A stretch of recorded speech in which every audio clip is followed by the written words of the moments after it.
Hello, everyone, and thank you for joining APQC's August Human Capital Management webinar, Ericsson's HR Global Operations Journey, Transitioning from a Regional Shared Services to Global Center of Excellence Model.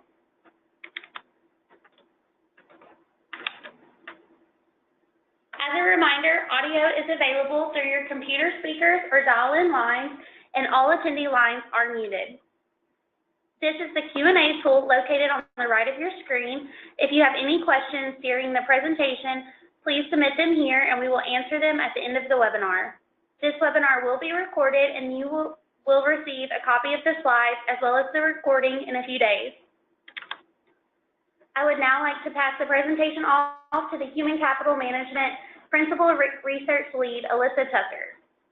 Welcome to all of our attendees today. Many APQC member organizations use a shared services delivery model in HR. And as they move away from the implementation phase, they're commonly seeking ways to optimize this model. And for a number of years at APQC, we've been partnering with shared services experts from Scott Madden to produce a robust set of benchmarks related to HR shared services practices as well as performance outcomes. And we see member organizations using these benchmarks to identify improvement opportunities related to cost and efficiency, and then to identify proven improvement practices such as using tiered staffing, automation, and global integration. So today's webinar is going to provide us with a different kind of benchmarking opportunity, a more qualitative one. So we will hear firsthand about Swedish telecommunications company Ericsson's HR shared services optimization journey and the lessons that they have learned along the way. Our speaker is Claudia Petrocchi, who heads Ericsson's International Mobility Center of Excellence and is acting head of the End User Support Center of Excellence. Previously, she was Ericsson's head of HR shared services for North America. In her current role, Claudia leads 2 global teams with more than 80 members spread over 9 geographies, supporting the international mobility operations and the global HR customer support service desk.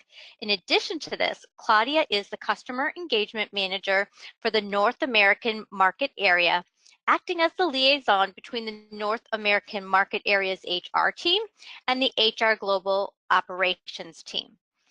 As the customer engagement manager, Claudia sits on the North American market HR leadership team.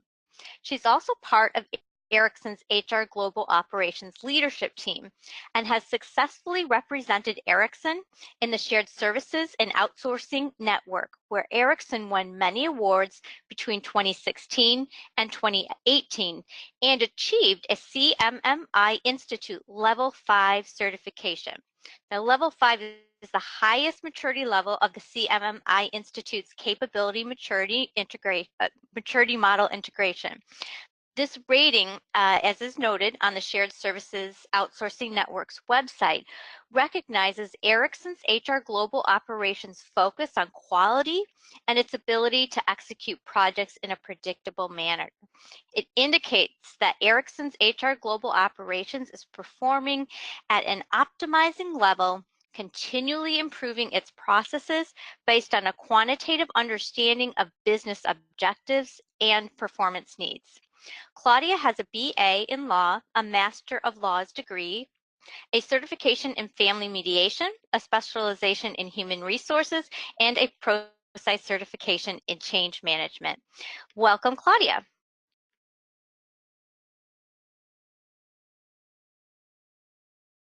Hello, everyone. I hope you can hear me fine, and thank you for joining me today. It will be my pleasure to walk you through this overview of the journey of my organization from regional shared services to global center of excellence model. And just a quick question, I should be able to move the flip the slides, right? Yes, Claudia. Once you click the screen, you should be able to move forward. Okay. Thank you. Okay, so as mentioned, Q&A will be at the end. I'll try to keep you engaged and awake, but you're gonna be on mute, so if you're gonna start snoring, I think we're gonna be fine anyway. Ericsson HR shared service journey spans across almost 2 decades, but in this session, I will focus on the changes we implemented in the last couple of years. Without going too much into details, I wanted to give you a little background on the SSC historic presence and distribution, so you can better understand the starting point of this transformation. I'll try not to use too many acronyms, although we seem to be really well known for the high usage of it. I think when I first joined Ericsson years ago, I didn't understand the full sentence for the first few weeks, and not because English is not my native speaker.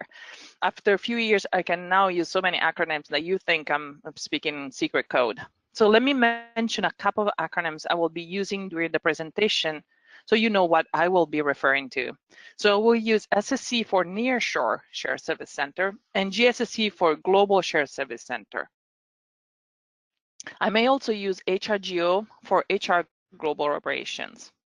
So the local shared service centers were established in Ericsson in early 2000, starting with Stockholm as our flagship SSC located alongside Ericsson headquarters, and then following with centers to support the largest regions in Madrid, Dallas, and so on. So initially, the SSC were organized as a combination of HR, finance, and sourcing. And then we moved into separating from finance and sourcing. And between 2007 and 2008, global operations, HR global operations was established. And at that time, we added a global shared service in Manila, followed later by another one in New Delhi.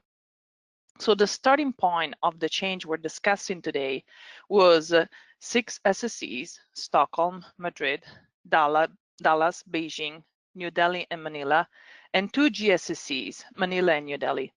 And you can see that Manila and New Delhi are mentioned both for SSC and GSSC, and this is because in these two locations, we segregated global and local scope. So this slide is to give you an idea of GSSC versus SSC scope. As you can see, although there were variation, of course, due to local regulation or requirements that translated into additional services provided, across the various locations, the SSC scope consisted of HR Direct, payroll, benefits, international mobility, and local HR administration. And just to mention, HR Direct is our first line of support for any HR-related question. The GSSC scope instead had and has a very distinct distribution in our 2 global locations, Manila and New Delhi. In general, GSSCs are responsible for delivering global services defined in assignment from group function, subject matter expert, process owners as per service delivery agreement. In Manila, we have HRMS delivery experts, integrated talent management system global support, talent management. In New Delhi, we have talent acquisition, total rewards, workforce planning and analytics, and global international mobility and global HR Direct. As I mentioned at the beginning, even if shared service journey for Ericsson started a long time ago, things of course evolved throughout the years, bringing efficiency, improved support, extended portfolio of services, and standardization. As always, though, we never chased to look for opportunities to grow. And at that point, we look at the regional SSC setup to see if there were opportunities to transform even further. I need to mention that already in 2014, we achieved a major milestone of standardization in our processes and ways of working related to universal topics. This also overlapped with the overall HR transformation initiative taking place within the HR organization as a whole. The overall transformation also brought offshoring to the front as a solution for the challenges that include implementation of global tools and processes. So moving to a COE structure in 2016 was the natural next step in the organization's next phase of maturity. We realized that moving from regional to global COE setup would have further improved standardizations of ways of working across the region setup, and last but not least, also create opportunity for cost efficiency and efficient delivery.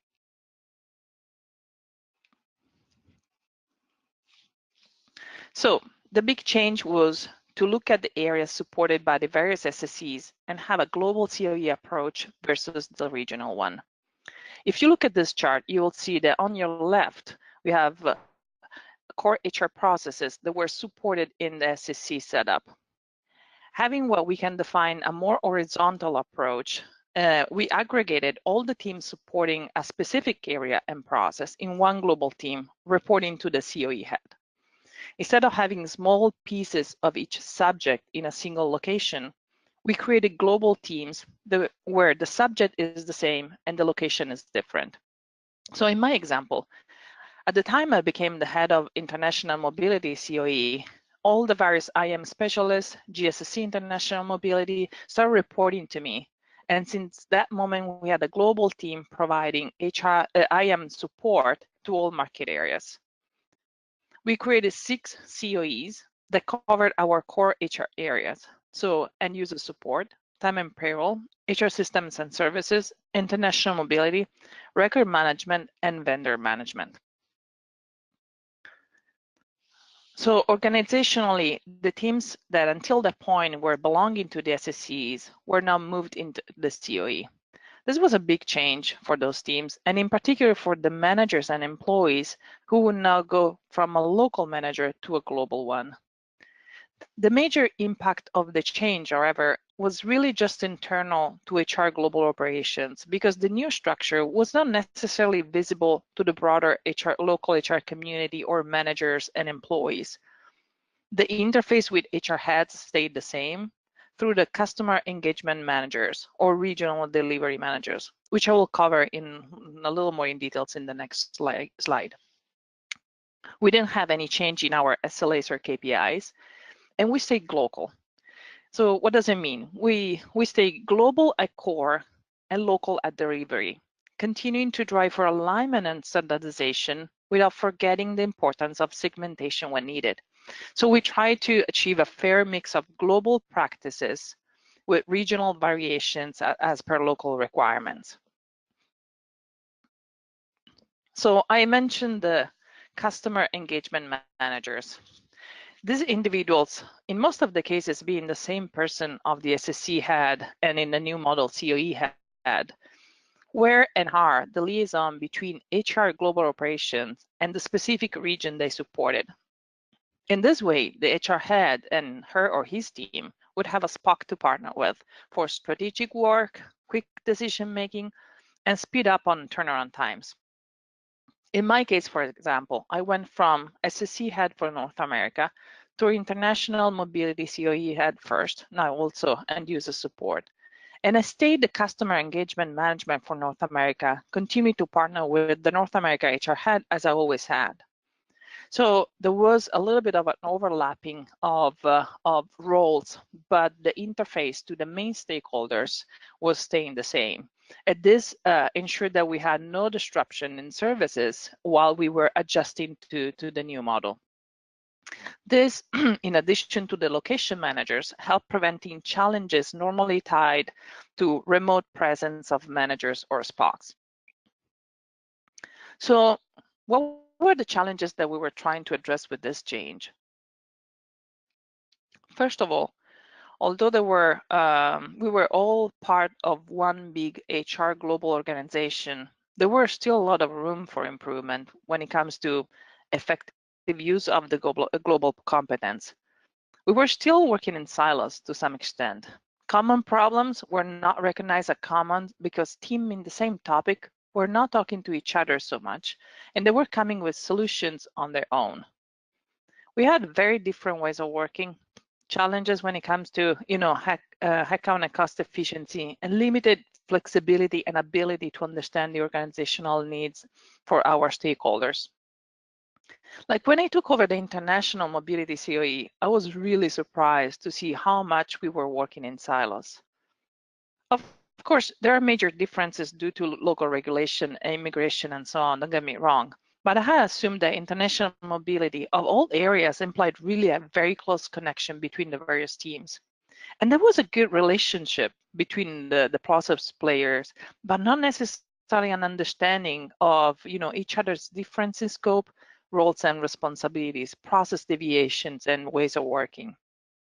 And now, when you look at this slide and you hear me talking about all the challenges, I don't want to give you the wrong impression. We were really growing fast and developing and having very good feedback from the stakeholders. But I think that this was an internal assessment that we did really to try to push for the next step in our journey, really to try to be competitive and make sure that we had a very clear customer focus, and we were also going in parallel with the company's journey.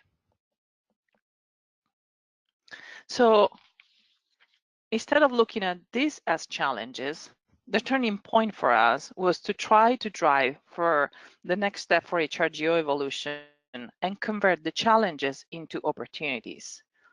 So we were not just looking at a problem, but we were making that an opportunity to improve and to evolve. We had a chance to create learning and developing opportunities for employees at a global and regional level, to share best practices, a chance to make significant progresses in process, teams and site integration, improving cooperation and building synergies. This was a great way to enhance efficiency and effectiveness, to deliver increased business value, and also capitalize on global scope and spread, maximizing the capabilities of our talent. A key step was for sure the opportunity to standardize our ways of working, to become predictable and scalable, to create global visibility of processes and scope. Even if you have a great connection and cooperation between SSE heads, which we did have, you will never have this ability to see the big picture of your offering, performance, scope, resources, as you will have with the COE setup. You have such a much better control mechanism in processes, and you can create opportunities to expand HRGO scope and become more agile and flexible. And last but not least, Ericsson as a whole was under a lot of pressure to reduce costs. So this was a great way to find opportunity to create a cost efficiency. And this setup really allows you to have an extremely efficient way to see your resource and talent and make sure to maximize and leverage it correctly. As you can imagine, there really was an in-depth analysis of the teams, roles, responsibilities, scope, resource distribution, budget as a preparation for the change. The as-is versus to-be mapping was very carefully mapped out. There was a great foundation for the work that we had to do once the new organization was created and set up.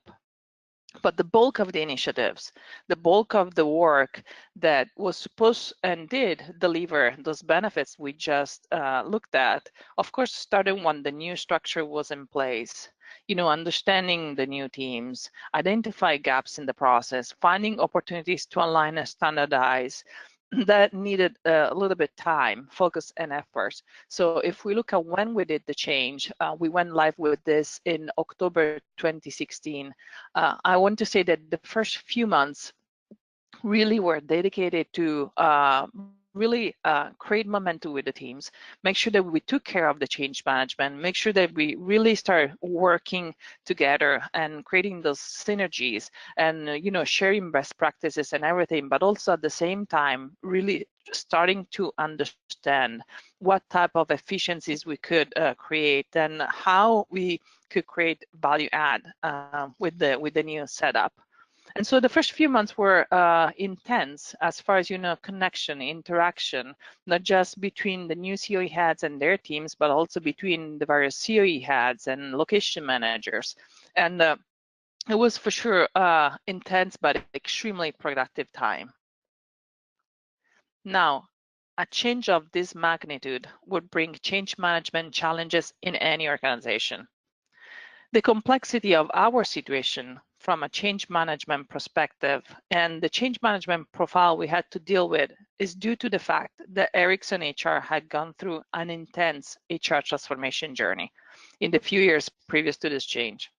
And also, Ericsson as a whole, as a company, went through a major reorganization right after. So this created a significant amount of uncertainty that required a very close attention post-COE implementation. Just to give you an example of what we were looking at, Ericsson combined 10 regions into 5 market areas. And this was a major transformation impacting the company at all levels. So the amount of change that our HRGO employees experienced was incredibly high, even by a normal technology industry standards.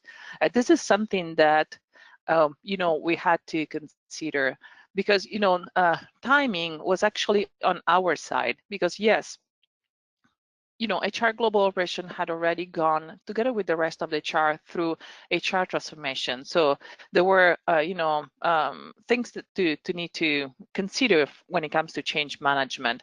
But we did the COE implementation a few months before the major reorganization happened. So we were a little bit ahead of time as far as setting up our teams in order to support the company better, and not because we were aware of the change, the upcoming change, but more because it was the right time for us to move forward and to just step ahead in our journey.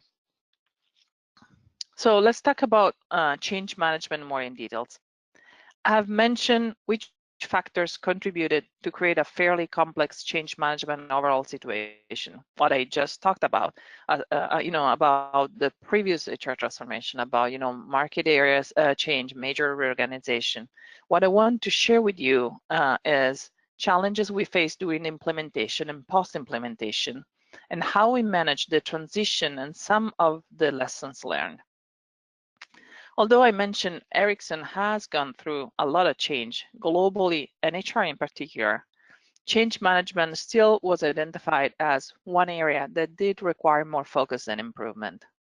One common approach and trend, and I'm not really just talking about Ericsson, that prevents you from fully benefiting from a proper change management strategy and execution is to mistake change management and communication. This is something that I know happens in many other companies, and it did happen also at times with Ericsson, where in perfectly good faith we did share in plenty of channels the upcoming changes, but we were not necessarily creating buy-in, clarity, and engagement. And this is something that really needs to be considered, that while communication is a key component of change management, this needs to be a way more structured approach in order for change to be a success. And I think in our case, there was a different focus for change management. There was a different awareness of the importance of it. And I think that we were able not to face some of the challenges that maybe other projects or implementation created in the past.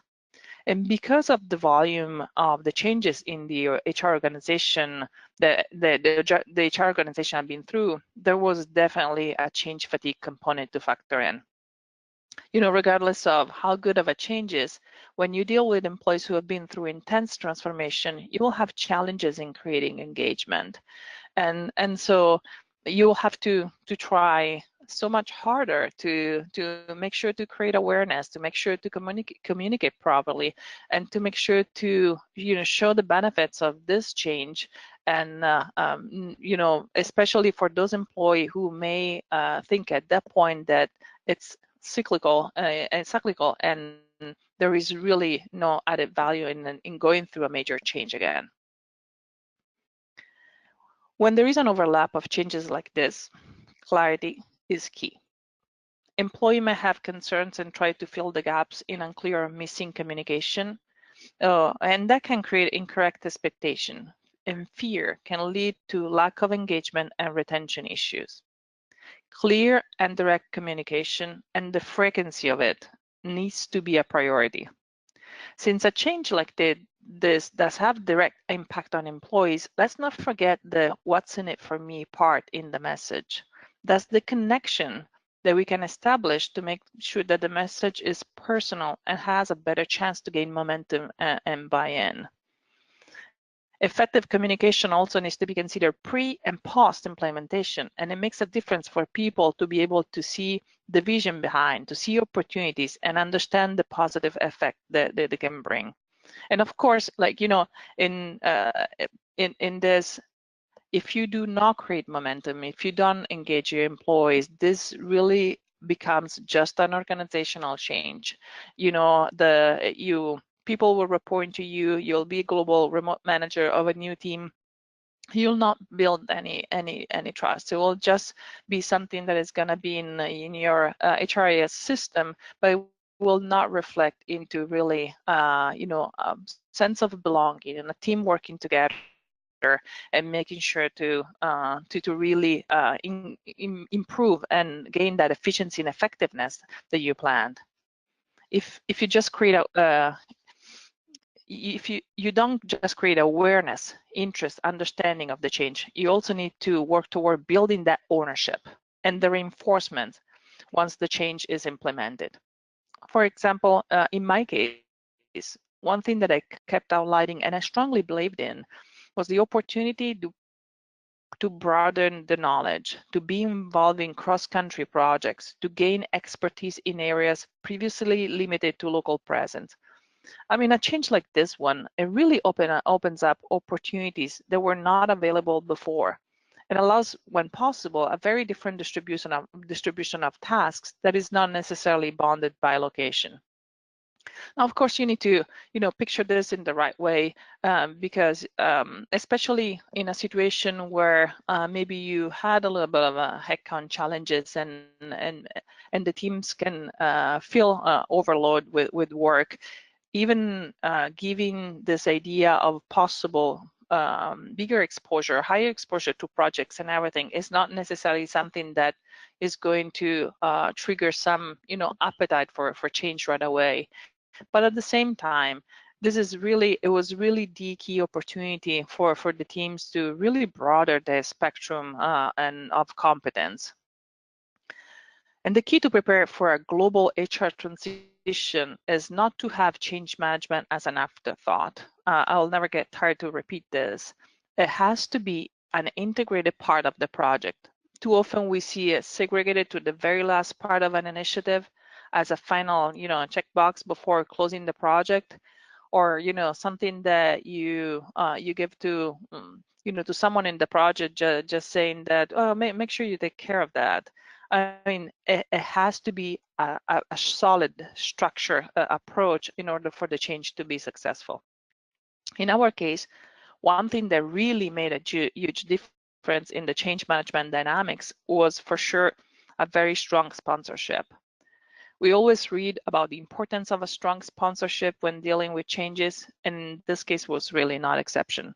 The sponsor, the head of HR Global Operation at the time, was strongly supportive, very involved, visible, and familiar with even the little nuances of the change. That gave cohesiveness to the effort, and it really helped creating trust and engagement. Also, the cooperation between the various COE heads, also location managers, has been really close. So there were really no gaps between the remote message versus the local one. Locally, the ones who were SSC heads and post change were moved to global roles didn't lose contact with their teams. And this helped greatly during the transition to build the trust between the new manager and the team, or between team members.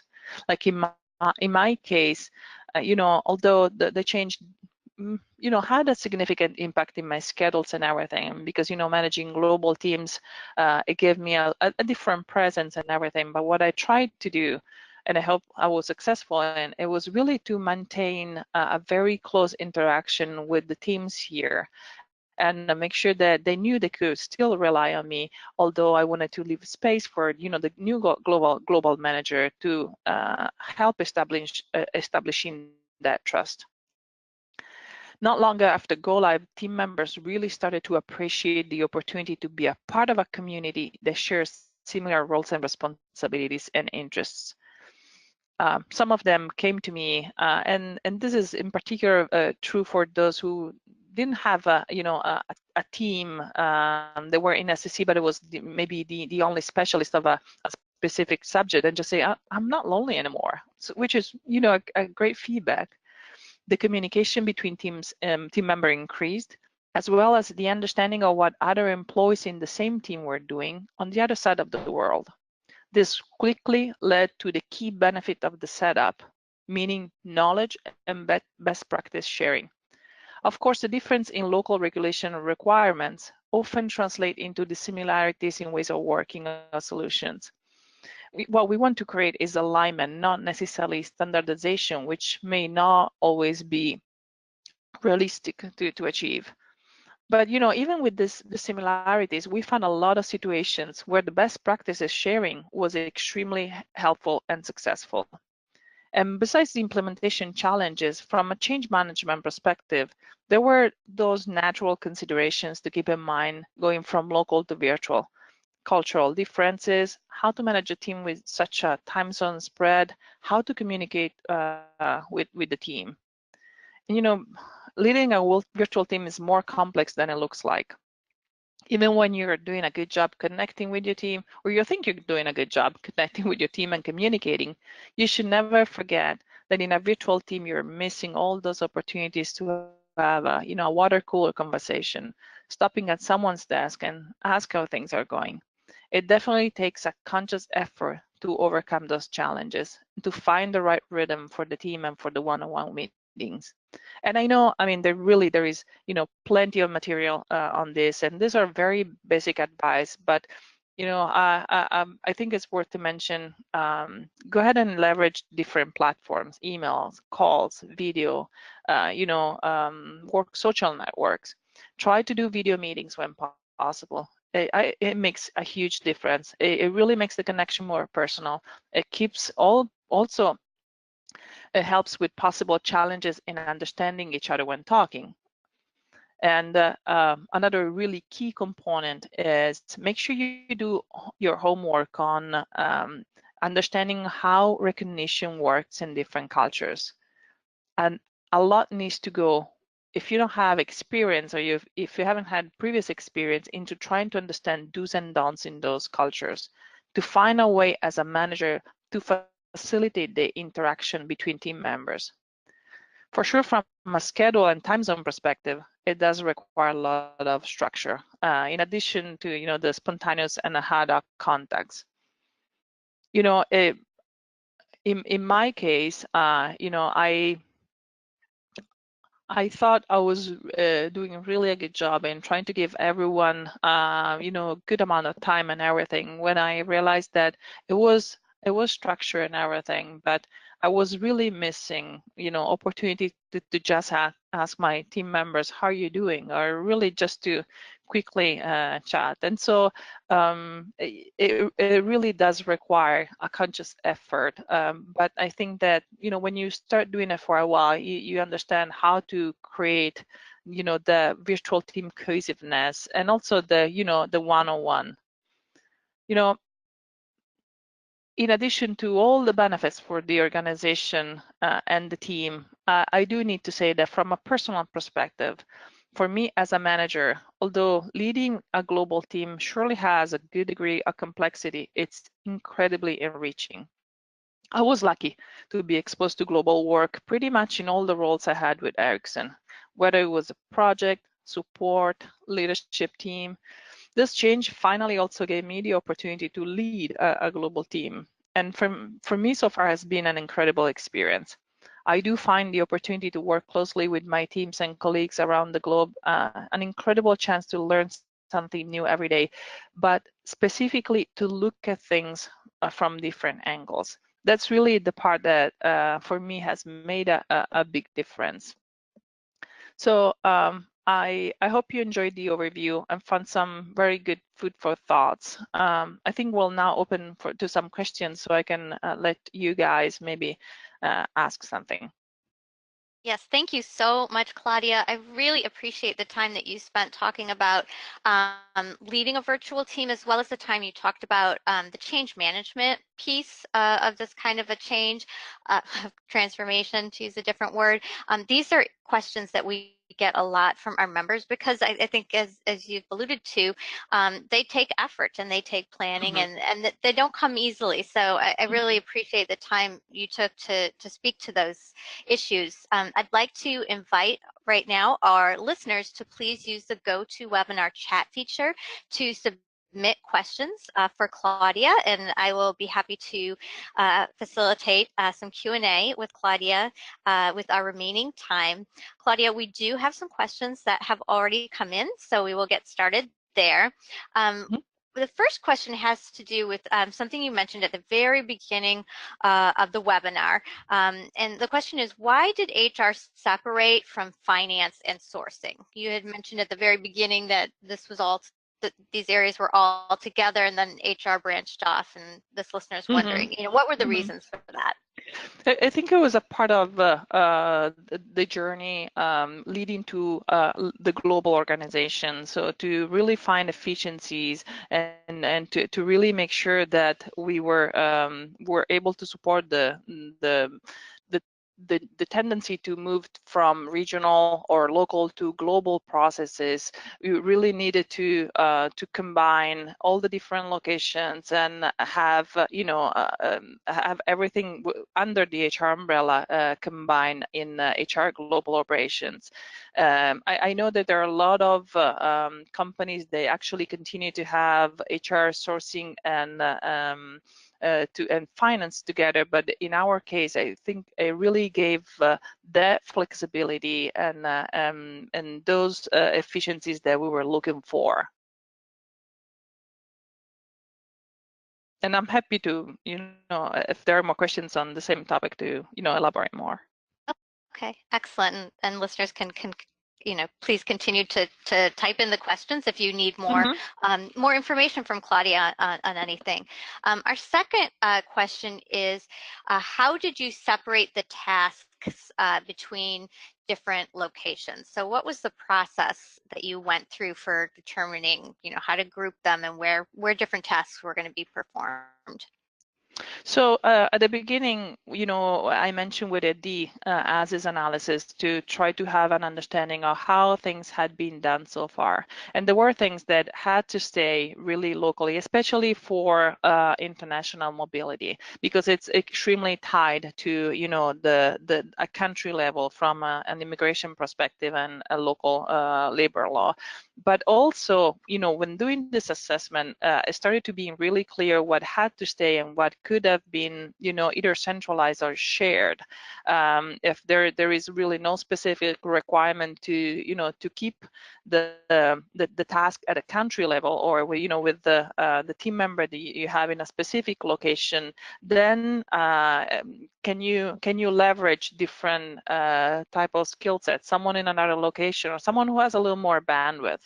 And that's the beauty of the model, because instead of having 3 people here, you have 26 people globally, and that volumes in a specific country now may be lower, and that person can help more, or maybe that there is a different level of expertise.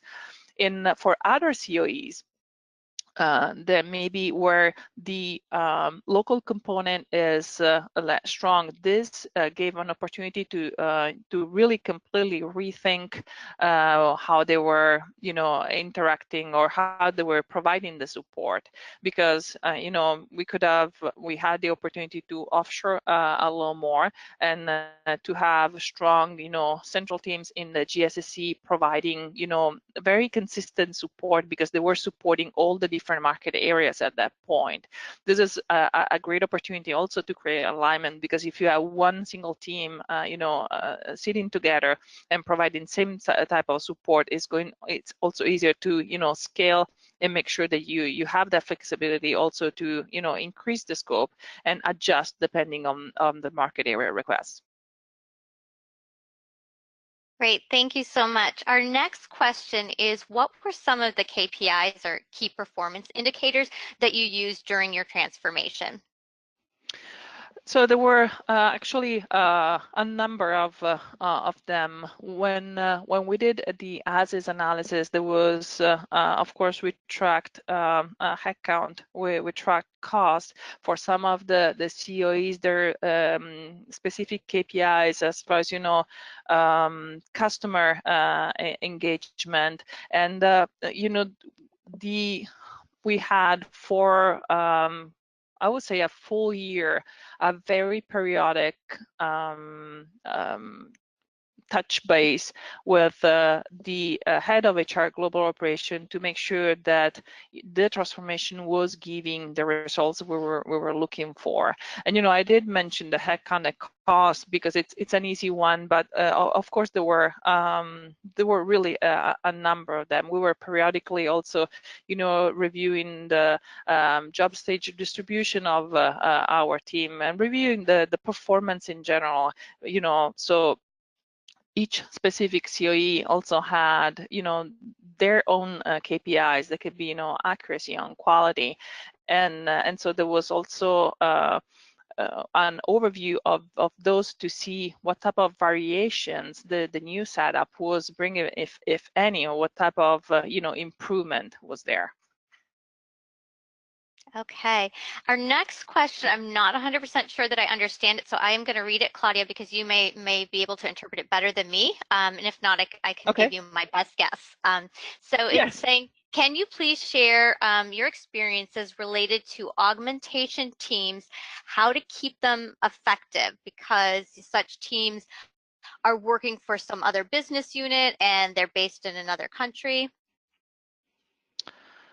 I'm not sure I understand what Yeah. augmentation teams That's the piece stands for. I didn't understand either. So if this listener wants to write back and just kind of clarify that, that would help. But you know, I guess this potentially gets at you know, how do you when you have teams that are, you talked about being remote and perhaps having different stakeholders that they're reporting to, how do you keep some kind of cohesiveness, especially how do you keep those teams aligned and focused on, you know, the same key things? Yeah, so there are a number of ways to do it. I'm not going to say it's easy for sure, but of course, like in my case, when the stakeholder relationship is as strong as it is, like for my COEs, it almost becomes, you know, a dotted line. So how do you make sure that you know, you keep cohesiveness, you keep engagement, but at the same time you keep delivering to the stakeholders, still maintaining alignment with what's, you know, your roadmap? And I would say communication first, to make sure that you have a direct communication with the stakeholder and a very intensive and close communication with your team. And also we have the luxury to be able to rely on location managers.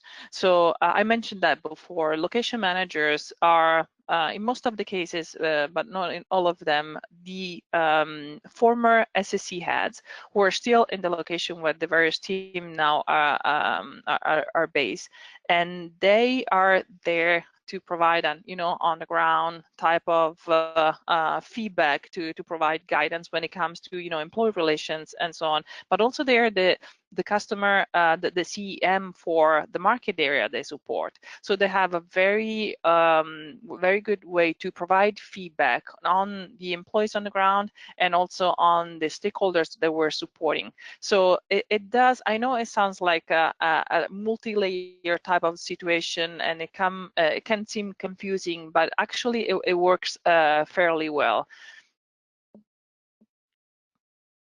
Great, thank you for that. Our next question is, did you integrate RPA? And I'm assuming that that means robotic process automation. Yes. So if you could talk about automation. Yeah, so we have done something in regards to RPA, and we're still going through the journey. There are teams within HR Global Operation. In my COEs, we have not done it yet, but I know that for sure for the end user support, there are things that will probably be looking at. So for now, I would say we're at an initial stage of the evaluation, but there is a lot of appetite to make sure to leverage the RPA more and more, because it's a great opportunity to give efficiencies for sure. And kind of related to that, I'm wondering if you could talk a little bit about analytics. Has this transformation changed how you use analytics in HR? Absolutely. It Yeah. has? Okay. Absolutely, and at least it has changed the way we leverage, because the data was there, whether it had a vertical cut or an horizontal one. But having someone who is able to interpret the data with a completely different approach, because you're not just looking at at the North America cut, for example, it really gives you an opportunity to go from reporting to analytics, because it's predictive analytics. It's something that tells you exactly where you need to be going. I think a lot of times we hear this distinction between reporting and analytics so often, and I think that many organizations or many parts of the organization are still using data, in a reporting fashion rather than analytics. I think we have the ability with our organization, with HR Global Operation, the ability and the appetite that actually to do things differently. There is a lot of focus on analytics, and I do think that this change provides the big picture to make sure to take maximum advantage of it. And another question that I had also kind of related to that is, as you move to this global model, did you have to make any HR technology related changes, or did you already have that infrastructure in place, and what did it look like? Well, we were lucky. I think I mentioned at one point some of the changes that happened back in 2014. So we went through the technology and system changes, moving from a local to a global approach in the past, where we integrated ITM, integrated talent management, and so we started to decommissioning all these local tools, moving into a global one, and moving into global processes. So I would say that was the foundation to allow something like this for on the operation side.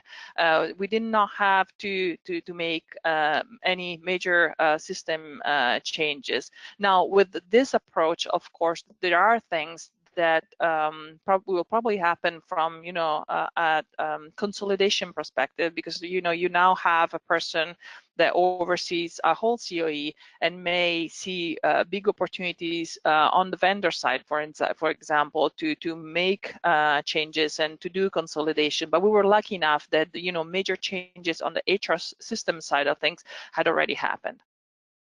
Okay. Great. And now I want to kind of take things kind of out to kind of a bigger picture. I have two kind of closing questions I want to ask you. The first is, looking at lessons learned, what would you do different if you could go back to the Center of Excellence implementation? Kind of advice really for our listeners. Yeah. Again, I think it was clear. I'm a big change management fan. So I think in my case, and this was really my personal journey. So I went on maternity leave the day we started working on this, and came back the day of the go live. So should I do? Well, if I had the opportunity to do things differently, I probably would try to have a little more time. But besides this, do a lot of homework when it comes to preparing for the change from a cultural, cross-country cultural awareness. And one thing that I didn't do, and I did, after go live, and if I could go back, I would do that, is to have a very, very structured download of, the talent mapping. So I started building my relationships with my new team members and asking the previous managers, as needed, information about my team. I think it would have sped things up much faster if I had an extremely, really structured way to know exactly each team member's journey. How long had they been in the role? What were their strengths and everything? And I'm not saying that it did not happen, but I think they could have happened as a preparation for the change for sure. And you know, I was lucky enough to, you know, I went through cross-cultural trainings and so on, but in, you know, if someone doesn't have, you know, this type of background, I would really strongly recommend a lot of preparation on that, because we, the amount of, you know, cross-cultural things to keep in mind, it's incredible. There is really plenty of material out there. So really strong foundation to be ready to lead, you know, a global team. Okay, and you know, Claudia, while you were talking, a couple other listener questions came in, and since we have time, I'm going to fit those in before I give you my closing question. So one question gets at, you know, how did you choose those locations that you have now for the shared services centers and then the global shared services centers? What went into choosing those, where those would be? So I'm going to go by assumption, because I was not part of the organization back then. But of course, I mean, if you think of how all of this started with Stockholm, which is where our main headquarters is, I think the SSC, the various SSCs were really established where our, you know, major hubs were.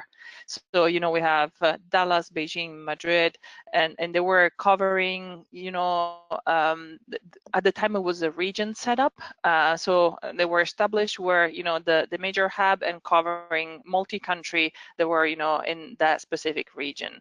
And when it comes to the global shared service centers, I think it was really a combination of competence, capabilities, you know, cost, and so on. This is really a normal type of considerations that come into place when deciding where to do the global share service. Thank you, Claudia. That was a wonderful presentation. I want to remind everyone that you will receive a copy of the slides from today's presentation within a few days. Be sure and contact us if you have any additional questions. You can email Alyssa Tucker at etucker@apqc.org. We've provided a few additional resources that go along with today's topic. Be sure and check out the HCM Expertise webpage, and also follow us on our social media pages that are linked on this slide to stay engaged with APQC. Thank you, everyone, for joining, and I hope you have a wonderful day.